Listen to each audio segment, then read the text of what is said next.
હમ પરેશભાઈ, આપણે જ્યારે વાત કરી હતી આની પહેલા, ત્યારે પણ તમે એવું કહ્યું હતું કે માર્ચમાં હજી બીજું માવઠું આવશે, એના પછી એપ્રિલમાં પણ વરસાદની સંભાવના છે અને મેમાં પણ વરસાદની સંભાવના છે. તો સિસ્ટમો ક્રિએટ થઈ રહી છે. વાવાઝોડાની આગાહી પણ તમે કરી હતી, તો અત્યારે અસ્થિરતા કેમ છે આટલી બધી?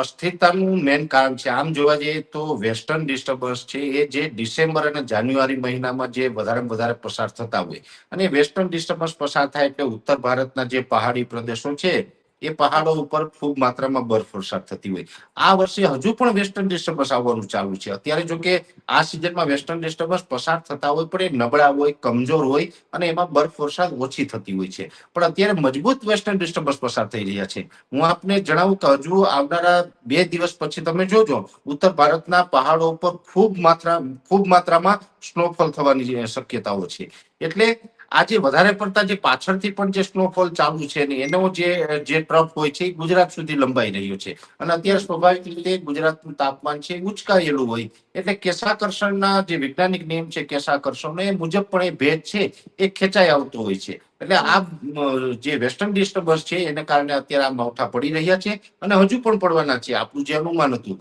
કે ભાઈ માર્ચ મહિનામાં 2 માવઠા થશે, એમાં એક 18, 19, 20માં થયું, હવે ફરીથી 28, 29, 30માં થવાનું છે. હવે એપ્રિલની વાત કરતા આમ તો ઘણી વખત આપણે બેન ડર લાગતો હોય છે લોકોને, ક્યાંય ને ક્યાંય ઠીક છે કે માહિતી આપવી આપણું કામ છે, પણ આપણે ડર લાગે કે લોકો કેટલું સહન કરશે. એપ્રિલમાં પણ એક માવઠાથી પૂરું નથી થતું. એક માવઠું તો લગભગ 4, 5 કે 6 એપ્રિલમાં જ આવી જશે અને એ પછી પાછું 15 એપ્રિલ પહેલા પણ બીજું એક માવઠું તરત પાછળ આવી જશે. એટલે ઉપરા ઉપર જે આ માવઠા છે ને એ મેં આપને પાછળ આપણે જયારે છેલ્લી વાત થઈ હતી ત્યારે મને યાદ છે મેં જે આપને ઉલ્લેખ કર્યો હતો કે 15 જૂને ચોમાસાની જે શરૂઆત થાય ત્યાં સુધીનો કોઈ પણ મહિનો એવો નહીં હોય કે આપણે માવઠા વગર પસાર કરીએ.